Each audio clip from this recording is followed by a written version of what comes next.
యోనా ఈ పేరు వినగానే మనందరికీ ఓ పెద్ద చేప, దాని కడుపులో ఓ మనిషి ఇవే గుర్తొస్తాయి కదా. కాని ఈ కథలో మనం చాలాసార్లు మిస్సయ్యే ఓ షాకింగ్ ట్విస్ట్ ఉంది. ఇది కేవలం ఓ అడ్వెంచర్ స్టోరీ కాదు, మనిషి స్వభావానికి, దేవుడి కరుణకి మధ్య జరిగే ఓ పెద్ద సంఘర్షణ ఇదే. పదండి, ఈరోజు ఆ కథ లోతుల్లోకి వెళ్ళి చూద్దాం. కథ ఇక్కడే మొదలవుతుంది. దేవుడి నుంచి యోనా అనే ప్రవక్తకు ఒక డైరెక్ట్ ఆర్డర్ వస్తుంది. నువ్వు వెంటనే నీనవే అనే పెద్ద నగరానికి వెళ్ళు, వాళ్ల పాపం హద్దులు దాటిపోయింది, వాళ్ళకి నాశనం తప్పదని హెచ్చరించు అని. ఇప్పుడు ఈ నీనవే నగరమంటే ఆ రోజులో మామూలుది కాదు. క్రూరత్వానికి, అన్యాయానికి కేర్ ఆఫ్ అడ్రస్ అన్నమాట. అయితే యోనా ఏం చేశాడో తెలుసా? దేవుడితో వాదించలేదు, భయపడ్డానని చెప్పలేదు, సింపుల్గా పారిపోయాడు. అవును, దేవుడి ఆజ్ఞ నుంచి పారిపోయాడు. ఇక్కడే కథ అసలు మలుపు తీసుకుంటుంది. ఒక ప్రవక్త దేవుడికే ఎదురు తిరిగి పారిపోవడం, ఇదే అసలైన కాన్ఫ్లిక్ట్. సరే, ఈ మొదటి భాగంలో యోనా పలాయనం గురించే చూద్దాం.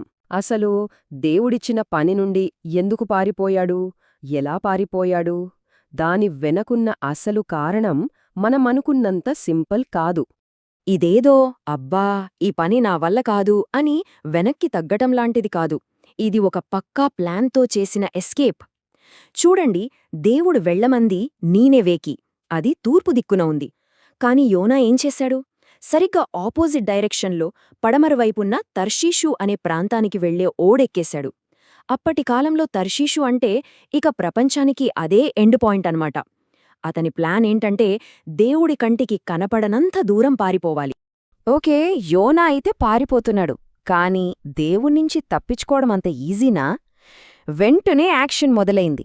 ఒక మనిషి చేసిన తప్పుకి ప్రకృతి ఎలా స్పందించిందో చూడండి. యోనా ఓడ ఎక్కి సముద్రంలోకి వెళ్లాడో లేదో ఒక్కసారిగా వాతావరణం మారిపోయింది. ఆకాశం నల్లగా అయిపోయి భయంకరమైన గాలి మొదలైంది. సముద్రం ఉగ్రరూపం దాల్చింది. ఓడ ముక్కలైపోతుందేమో అన్నంత పెద్ద తుఫాను. ఇది నార్మల్ తుఫాను కాదు, ఎవరో కావాలని సృష్టించినట్టుంది. ఇక్కడే ఒక విచిత్రమైన సీన్ కనిపిస్తోంది. ఒకవైపు ఎన్నో తుఫాన్లు చూసిన నావికులంతా ప్రాణభయంతో అరుస్తున్నారు, వాళ్ళ దేవుళ్లకి మొక్కుకుంటున్నారు, ఓడ బరువు తగ్గించటానికి సామాన్లు సముద్రంలో పడేస్తున్నారు. మరింత రచ్చకి కారణమైన మన యోనా ఏం చేస్తున్నాడు? ఓడ కింది భాగంలో ఏమీ పట్టనట్టు గాఢనిద్రలో ఉన్నాడు. ఇంత ఆశ్చర్యం కదా.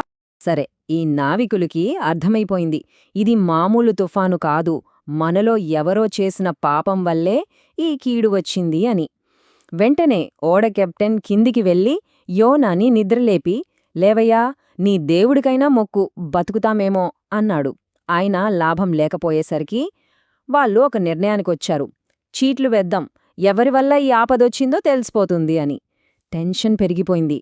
వాళ్ళు చీట్లు వేశారు. అండ్ గెస్ వాట్, ఆ చీటీ సరిగ్గా యోనా పేరు మీద పడింది. గేమ్ ఓవర్, ఇక తప్పించుకోవడానికి ఛాన్సే లేదు.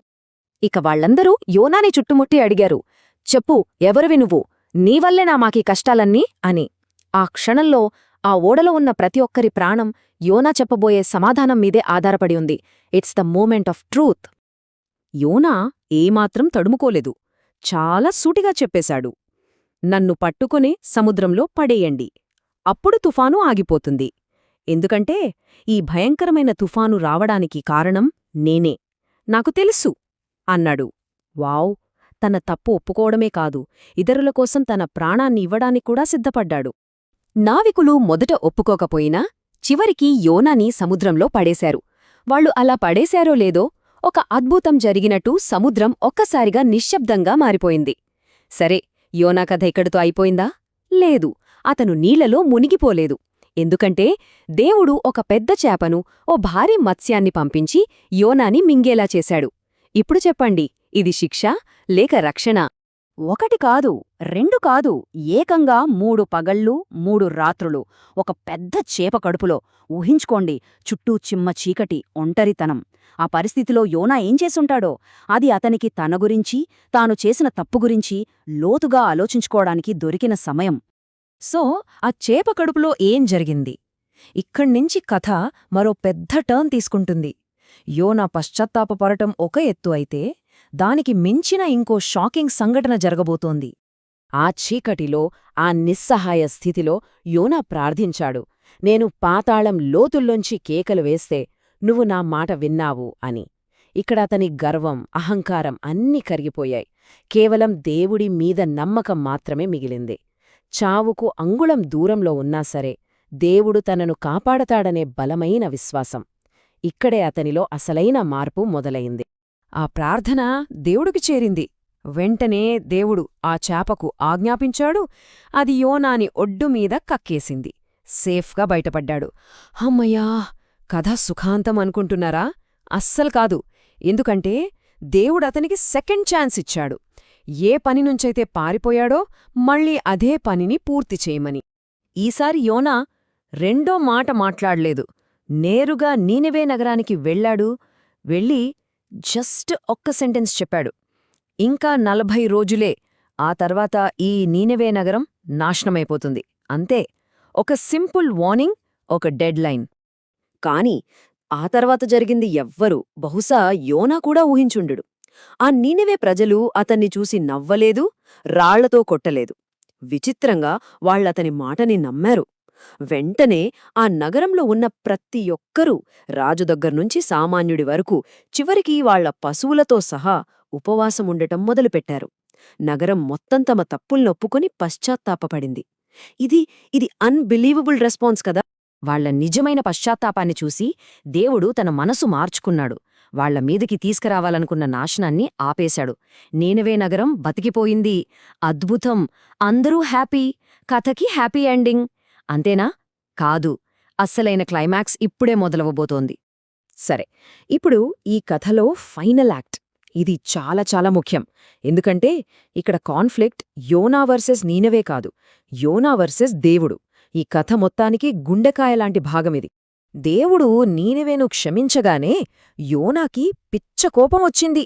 అప్పుడు అతను దేవుడితో అంటాడు, నాకు తెలుసు నువ్వు ఇలాగే చేస్తావని నాకు ముందే తెలుసు. నువ్వు చాలా జాలి, దయా, కరుణ ఉన్నవాడివి. అందుకే నేను మొదట్లోనే తర్షీషుకు పారిపోయాను అని. చూశారా అసలు కారణం? యోనా పారిపోయింది నీనెవే ప్రజలకు భయపడి కాదు, దేవుడు వాళ్ళని క్షమిస్తాడేమోనన్న కోపంతో. సో యోనా కోపంతో నగరం బయట కూర్చుని ఆ నగరం ఎప్పుడు నాశనమవుతుందా అని ఎదురుచూస్తున్నాడు. అతని కోపాన్ని చూసి దేవుడు అతనికి ఒక ఫైనల్ లెసన్ నేర్పాలనుకున్నాడు. దానికోసం ఒక చిన్న మొక్కను వాడాడు. దేవుడు ఏం చేశాడంటే యోనాకి నీడనివ్వడానికి ఒక సొరచెట్టును రాత్రికి రాత్రే పెరిగేలా చేశాడు. దానికి యోనా చాలా సంతోషించాడు. కాని మరుసటి రోజే ఆ మొక్క చనిపోయేలా చేశాడు. ఆ చిన్న మొక్క చనిపోయిందని యోనా విపరీతంగా బాధపడ్డాడు. చూశారా తేడా? యోనా బాధ అంతా తను కష్టపడని ఒక మొక్క కోసం. కాని దేవుడి ఆందోళన 1,20,000 మందికి పైగా ప్రజలు, ఎన్నో జంతువులున్న ఒక పెద్ద నగరం కోసం. కథ ఇక్కడే ఈ ఒక్క ప్రశ్నతో ఆగిపోతుంది.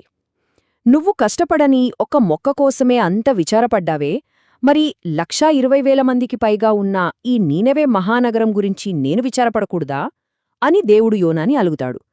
దీనికి సమాధానం లేదు. ఎందుకంటే ఆ ప్రశ్న యోనాకి మాత్రమే కాదు, మనందరికీ కూడా. మన కరుణకు హద్దులెక్కడుంటాయి? మనం ద్వేషించే వాళ్లను కూడా దేవుడు ప్రేమిస్తాడు అని నిజాన్ని మనం అంగీకరించగలమా? యోనా కథ మనల్ని ఆలోచింపజేసే ఈ పెద్ద ప్రశ్నతోనే ముగుస్తుంది.